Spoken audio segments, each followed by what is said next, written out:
Hey everyone, Mark here. So welcome to What I Played, which is a chance to sit back. Well, I'm currently standing. I'm in my recording booth. There's no chairs in here. A chance to stand up and chat about the stuff I've been playing. So it's a bit like the playlist videos I used to do here on the Patreon, but I'm trying to do something a bit more chatty and conversational, a bit easier to edit, and also really, tap into that unhealthy parasocial relationship you have with YouTubers, because we're just hanging out. We're friends. We're just having a chat about video games, except you can't talk back. I mean, you can, but I won't hear you. Anyway, this one covers January, but also the time over the Christmas break in December. So it's going to be kind of a bumper edition. Let's just roll with it, have a good time, see what games we've got. Okay, so starting with Strange Horticulture. So in this game, you have a shop. You've inherited this store where they sell plants from some kind of family member. And then customers come in and they are asking for a plant. A customer might say, I've got insomnia and I need help sleeping. And so then you get a book with all the plants in the world and you're flipping through looking for a plant that can help with sleep disorders. And you might find one and it will help you. It will sort of describe what the plant looks like. It's got heart-shaped leaves and berries or whatever. And then you've got this rack of unlabeled plants that you've inherited, and you've got to look through them and try and find the plant that matches the description and then give it to the customer and see if you were right. And you can also write little tags and put them on the plants. It's got a nice UI, kind of inspired by Papers, Please, I'd say, where you've got this sort of messy desk with too much stuff for you to be able to see everything at once, so you're constantly moving things around and putting it in drawers and whatnot. It's just fun to play with. Anyway, so then you try and give the plants to these people. It's a pretty simple gameplay loop. It has a few complications. It gets a little bit more tricky as time goes on, but not really, and I'm not sure if there's much of a failure state. I don't think I got a few of them wrong, but I didn't see a game over or anything. It's not really like trying to test you on this sort of puzzle. It's more just a little pleasant thing to do over and over again. But I found it fun enough to do. I did enjoy doing it. But I think what kind of elevates this idea is that there's this sense of mystery lurking in the game. There are some secrets. There are, a customer might give you some letter that's got some inscriptions on it or something, and you're not 100% sure what that is right now, but it's teasing something in the future. And a lot of this plays out on the map screen. So in between your transactions, you have a map, and it's split into 100, 200, however many grid squares, and you can click on one of them to try and forage for plants. But you also get these puzzles where someone might give you a letter that says, start at a tree and go over the river and go 2 miles north, and there you will find some cache of mushrooms. And then you're having to do that sort of work on the map to figure out the right location. And that's always, I found that really fun. It also reminded me of my video on detective games. I talked about not wanting to give the player just a simple multiple choice answer of here are 4 people who killed the person on the floor, because those multiple choices kind of give away the answer and make the game too easy. You can kind of brute force it. With this map screen, because it's 100 grid squares, you can't just click at random and hope to get lucky. You're really having to put in that kind of deductive reasoning, doing that logical work, thinking for yourself. And so if I ever do another video about detective games, I will definitely bring up this, because it's a really nice solution to that problem and really makes you a participant, an active participant in that sort of investigation process of thinking about where to go next. Anyway, overall, I enjoyed Strange Horticulture. I thought it had a very cool atmosphere, just hanging out in the shop. It feels nice. That basic, the gameplay loop is simple but rewarding, and it's got a clever additional layer with the whole map screen and the mystery. Overall, recommended. I liked it. It was good. Speaking of detective games, I also played The Case of the Golden Idol. So this game presents you with a series of vignettes that are frozen in time at the point of someone's death, murder, usually. It's all side-on and done in pixel art. slightly like unnerving faces on the pixel art. It's all a bit like off looking. It's a bit bizarre, but I think it actually looks really cool. It has its own distinct style. So you look through these scenes for clues in the form of like words, maybe people's names, maybe nouns of weapons and stuff, and they fill up in this like bank at the bottom of the screen. Then you go to this other screen that describes what's happened, but with loads of gaps in the sentences like Mad Libs. And then naturally you drag the words from your clue bank into those slots. The screen is split into sections, and it will tell you if you got it right or wrong when you do like one entire section. So I like to start by just figuring out who everyone is, because that's always a useful start. And so doing that sort of thing usually involves making like logical deductions. So maybe one of the people has like a handkerchief with their initials embroidered on it, and then somewhere else you'll find a list of names, and you can sort of cross-reference that to figure out what that person's name is. You know, that sort of thing. It's very much inspired by Return of the Obra Dinn, which has very similar sort of puzzle-solving detective work there. And that is, in my book, all good, because Obra Dinn is like the best detective game, and we need more games along those lines. But this is very different. It has its own vibe. It has its own style. Also of interest, the developer was directly inspired by my video on detective games. So that's really cool. They watched that video where I sort of said, hey, we need more games that like make you an active participant in the detecting work. And they said, okay, we'll give it a go. I should note that I only found this out after playing and finishing the game. So my very positive reaction to the game, I feel, is still unbiased. Anyway, like Strange Horticulture, the core gameplay is just very good on its own, better than Strange Horticulture, actually. It is like a really good detective puzzle that really makes you think. But again, like the previous game, it is elevated in some way, this time by a overarching narrative that links all of the vignettes together. It's got this really fun plot about cults and political intrigue, and you learn all about this stuff in the process of solving these murders. So like the cults have this whole hierarchy system with different coloured uniforms and different masks and stuff, and you figure that out as part of identifying who is who in the cult. And so you're learning about the story while doing the gameplay in a really nice way. Kind of reminds me of Unpacking in that way, which had a similar thing going on. Anyway, overall, I highly recommend this game. I thought it was really fun. I played it with my wife. We had a good time solving the mysteries. There were still some bits that were just tricky, and we had to use some hints at times and brute force things a little bit. So, you know, there's always going to be a challenge of difficulty versus satisfaction in these games. But overall, just top notch. It would definitely have been in my Game of the Year list at the end of 2022 if I'd have gotten to this one a little bit earlier.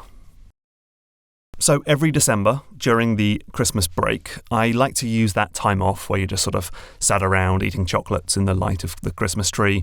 I like to use that time as like an excuse to finally tick something off of my big, well, it's not that big anymore, but my backlog, basically. I mean like the full backlog that stretches back to the beginning of time.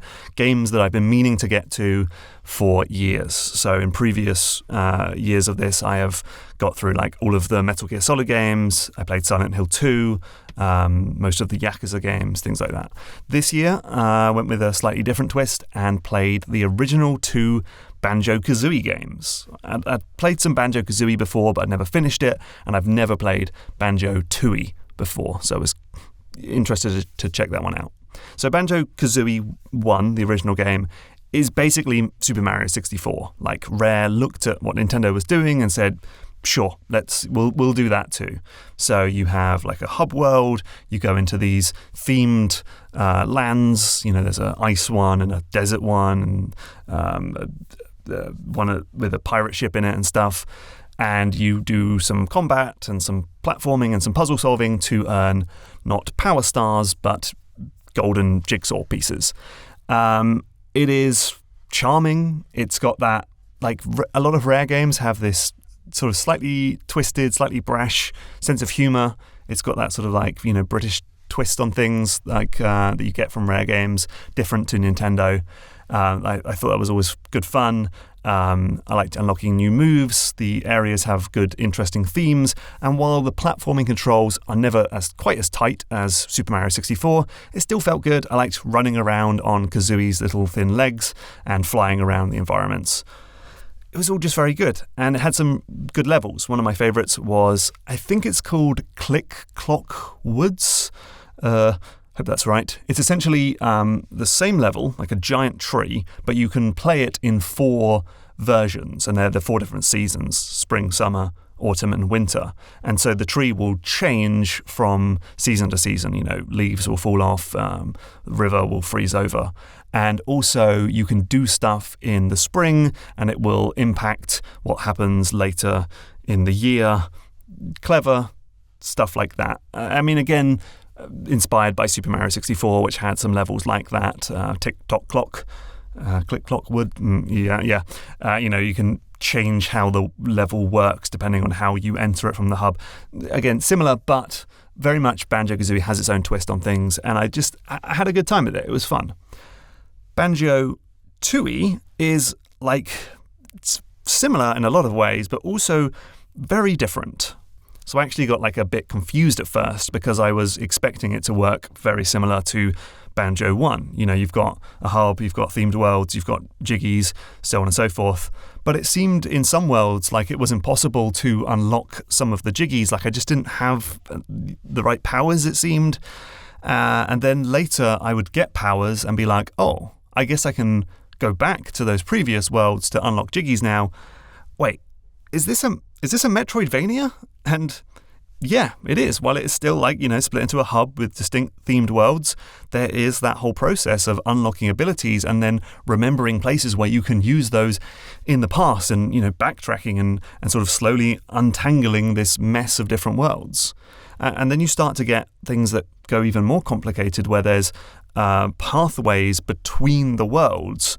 So you don't always have to go, world to hub to world, but you can just go from world to world.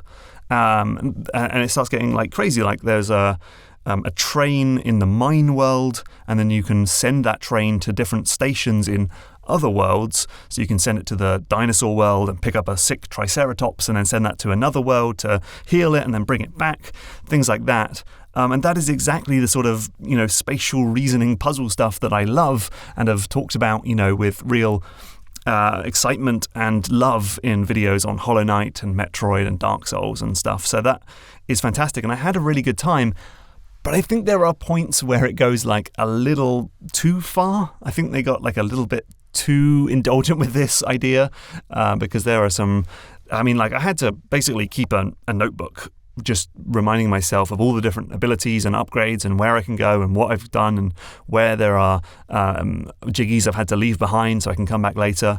And especially in one area, one of the worlds, is this giant 5-6 maybe floor factory that is the closest thing I've played to a Zelda dungeon outside of a Zelda game. It is like the water temple in that you have to really think about how you're going to navigate this thing, because you can be Banjo and Kazooie or you can change into a robot and the robot can do things that Banjo Kazooie can't, and you have to really consider how you're going to get the right character to the right place, and you have to carry these batteries around. It is a lot, basically. And I really enjoyed it because I love that sort of stuff. But I know from doing Boss Keys that there are people who find these sorts of dungeons with this sort of spatial reasoning and this sort of having to think about the meta world you're in just too much. And I could see people going, wow, this is a lot. Actually, I looked up a walkthrough for Banjo-Tooie. One of the jiggies was, I couldn't figure it out. And it had it just said for this world, for this walkthrough, we're just going to skip this world because it's too complicated. You don't need it because you don't need all the jiggies in the game to finish it. So you can just skip this entire world, and we recommend that you do. That's how much of a brain bender it is. So that was funny to me. But I think the biggest shame, and even though I did enjoy a lot of this Metroidvania stuff, is that some of the backtracking is pretty tedious, and it especially comes down to this thing of needing to change your character. So you can be Banjo and Kazooie, or you can split up into Banjo or Kazooie, or you can change into different sort of transformations in each world, and you can play as Mumbo Jumbo. And sometimes you need to walk somewhere as one character, do a thing, come back, change, walk somewhere else, change, and it's just like a lot of just, you know exactly what you need to do, you just need to go through the motions of doing it, and it just got a bit tedious. And so I think overall I started to get a bit bored and burnt out on the game, and while I did finish Banjo-Tooie and overall enjoyed it, it was one of those games where I kind of had to push myself to get over the finish line and just be like, let's just get this game done, because I'm kind of done with it now. But overall, I really enjoyed Banjo-Kazooie and Banjo-Tooie. I think Banjo-Kazooie is probably the better game. It's just tighter, sharper, self-contained, good idea. Banjo-Tooie is a little bit perhaps over-ambitious and falls apart in some places. But it was cool to find a N64 Metroidvania. Metroid skipped the Super Nintendo to GameCube, so there's never an N64 one. Castlevania games on N64 are not Metroidvanias. So to just find this whole new one was really exciting and cool. And so I guess the question is, boss keys on Banjo-Tooie when? And my answer is, I don't know, but, never say never. I think that would be like a fun, unexpected episode to do. So keep your eye out for that. Also, over Christmas, I bought myself a Christmas present, a Meta Quest 2 with a virtual reality headset. It's a replacement for my broken Oculus Rift. So I finally finished Half-Life Alyx, which is just like really brilliant. I had started playing it on the Rift, then it broke, and then I finally got a chance to bring it to completion. Turns out I'd only played like a small amount of it. It's quite a big game. It's a reminder of just how good Valve is at like making excellent single-player games.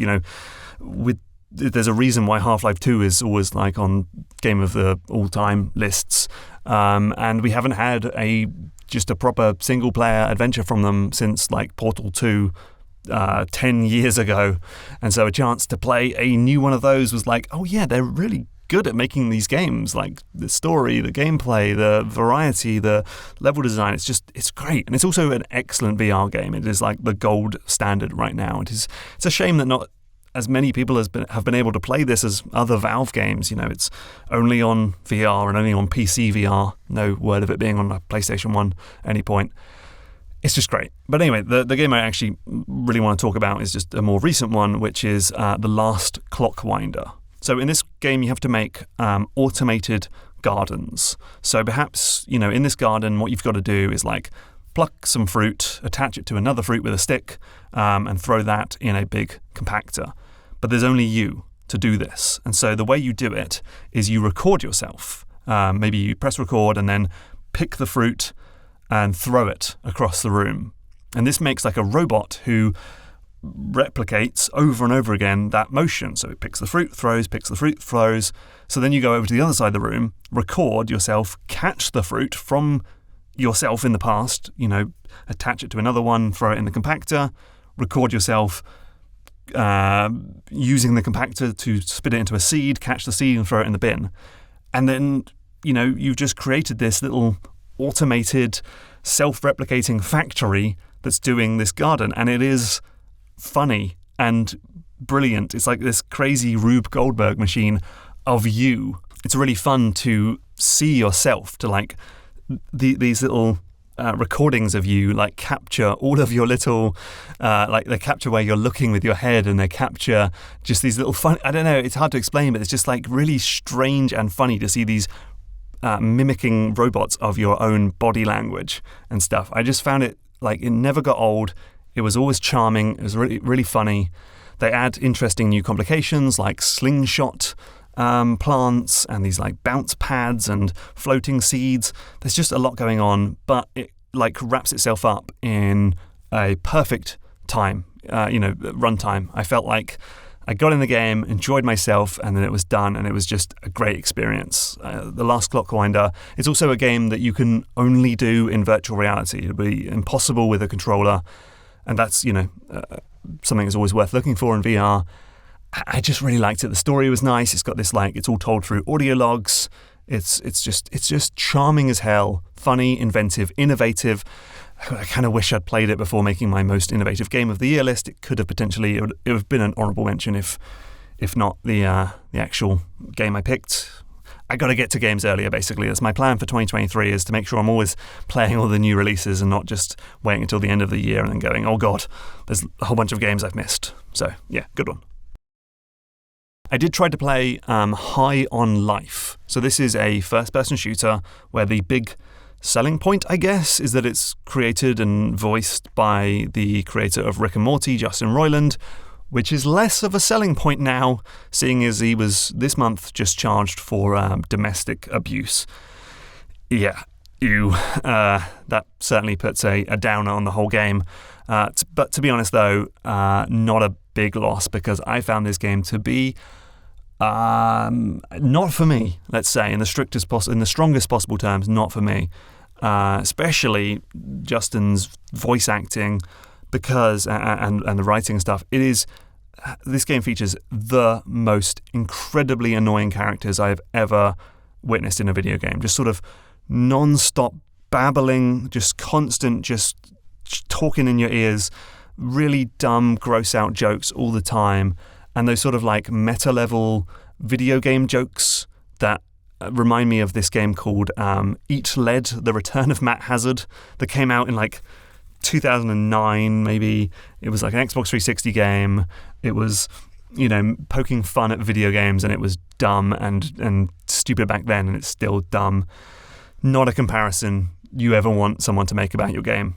I think during the hour or two I suffered through this game, there was like one joke that I thought was legitimately funny, and I don't mind spoiling it because I just do not recommend this game. Basically, you're doing a tutorial and it tells you to double jump over a big gap, only the double jump doesn't work and you land on the floor, and the voiceover goes, we didn't, the double jump feature got cut for time. And I don't know, just the way that it like hits you in that moment of your expectations, and it's like, because it actually is a video game joke and it plays with the action that you're doing.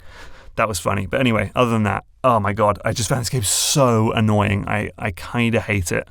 But even if you ignore the jokes, right, and you just like play it as maybe you could just mute the voice and just play it as just play the game underneath. It's a very simplistic first-person shooter with pretty dodgy shooting mechanics, doesn't feel very good, and these very tedious arena battles with really simple enemies. Overall, it's just not worth playing. I'm sorry to say it's never fun when, lots of people work on these games and stuff, but I thought this one was just a bust. Not my cup of tea, let's say. So I do love a good stealth release, a surprise drop. And in January, we got one in Hi-Fi Rush during the Microsoft Direct showcase thingy, whatever. They're like, hey, here's a new game from Tango Gameworks, people who made The Evil Within and Evil Within 2. And it's this like wild mix of Devil May Cry, a rhythm game, and Jet Set Radio. Let's start with that last one. This is mostly in the visuals. It's got that very colourful, like manga-style, punky aesthetic, and it has incredibly good animation, like out of this world, really expressive and fun and goofy. The cutscenes, they're all like just super enjoyable to watch. Then we've got the combat, which is more like Devil May Cry. It's got all your classics, fast and slow attacks, combo moves. You can like rest for a beat to do a different combo. You can save up for a special attack, dodge, all of that stuff. And that's also fun too. But then finally, it's all set to music. Everything moves on the beat. The enemies move on the beat, your attacks work on the beat, even things in the background are constantly moving and animating on the beat in a really like fun and charming way. And so the plan is that you like land your hits on the beat to do more damage or do certain combos. Unfortunately, I'm really bad at like rhythm games. I just like, there's a part of my brain or part of the human brain that can deal with a beat of music that some people seem to have, and I just don't. Like, I just don't have that. When it comes to a game that's just straight up do a thing to the rhythm, I can just about, do that, like Guitar Hero, Taiko Drum Master, stuff like that, Donkey Konga. I can just about play that. But when I have to think about something and then do that thing on the beat, I just can't. I just have no ability. So games like Crypt of the Necrodancer, a roguelike where you have to do your attacks, do your moves to the beat of the music, I can't play it. Like, I'm just useless. And the same thing basically happened here. I found it was hard enough to remember, combos and to time my attacks and to dodge out of the way of things, but to do that on the beat, I just can't do it. And so I ended up simply feeling rubbish at the game. And it wasn't an enjoyable, satisfying experience, but instead I'm stumbling my way through the levels, making loads of mistakes and generally looking like an idiot instead of feeling like a rock star like I should be. And that's a shame. I dig the art style. The characters are... Well, the discourse at the moment is currently about the annoying, snarky heroes of this game and Forspoken, but I don't know, I found it okay. The characters are kind of funny. But yeah, sadly I had to put this one down after a couple chapters because it just wasn't working for me. I think this game is really cool, and if that combination of Devil May Cry, Jet Set Radio, and Thumper or something sounds like your thing, then do play it. It's free on Game Pass. But otherwise, maybe sit this one out if you are as useless as me. And then finally, there's Hitman Freelancer, which is a new free mode for Hitman. And it's a roguelike. In each run, you have to go around the world to different maps from old Hitman campaigns, the three most recent games. So you might go to Paris from Hitman 2016, then Colombia from Hitman 2, and then Berlin from Hitman 3. And each area, you have to take down some random target. It's not the main targets from the game, but it could just be a guard or a cleaner or just some random person jogging around the beach of Miami or whatever. And if you screw it up, get shot or whatever, sometimes that's chalked up as a failure and you can move on, but sometimes it's the end of the run and you have to start again. It's a roguelike. It's got random generation of the targets and permadeath. Not true permadeath. There are some persistent things, but actually the most important stuff, your tools like poisons, distractions, the lockpick, those are lost and they're not persistent. You have to get them again every run. So in a way, it does have proper permadeath. And I'm finding this mode really fun, super addictive, but hard as hell. I would describe it as the final boss of this Hitman trilogy. All of the games lead up to this point. I find that I do best, or I should say I do better on the levels that I mastered in the proper game. So something like Berlin, which I made a video about. I played Berlin so many times. So when that one comes up in the rotation, I'm I know the shortcuts, I know the routes, I know where the targets are on the map. A map I haven't played as much, like Mumbai, comes up and I'm oh man, this is real hard. I don't know where I'm going.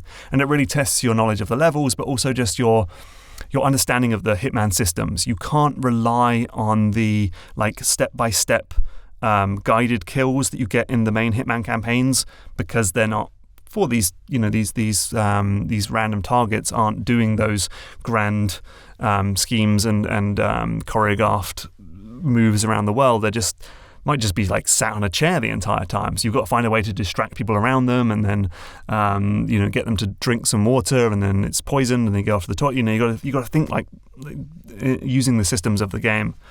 It also feels very different to normal Hitman because there's much higher stakes. You can't just replay the level over and over again. For one, because targets are randomized, but also because of the permadeath thing. So you can if you mess up, you've got to start the entire campaign again, which is a lot. I'm also starting to realize how important the quote-unquote optional objectives are in this mode. So normally in Hitman it's just kill your target and get out. I've been trying to do that, but not making enough money to get the tools I need. So I was looking at these optional objectives that might be you have to use poison, or you have to use a baseball bat, or you have to use explosives, or you have to hide all the bodies. And those give you loads of money, which you can then use to buy the really useful tools that you will need as the difficulty starts to ramp up throughout the run. I've only had a few attempts at this, at the campaign so far, and they've all ended in tears. And also, as roguelikes go, the runs are extremely long. You're talking hours and hours just to fail, compared to something like Spelunky, where you might, spend 20 minutes and fail and then be give that another go. You have to invest a lot of time in this Hitman campaign. So that's stopping me from absolutely obsessing over it. But I am keen to play more. So I will let you know if I ever do manage to finish a complete campaign. So anyway, that's what I played in January. Let me know if you've played any of these games and your thoughts on them. And I'll see you at the end of February.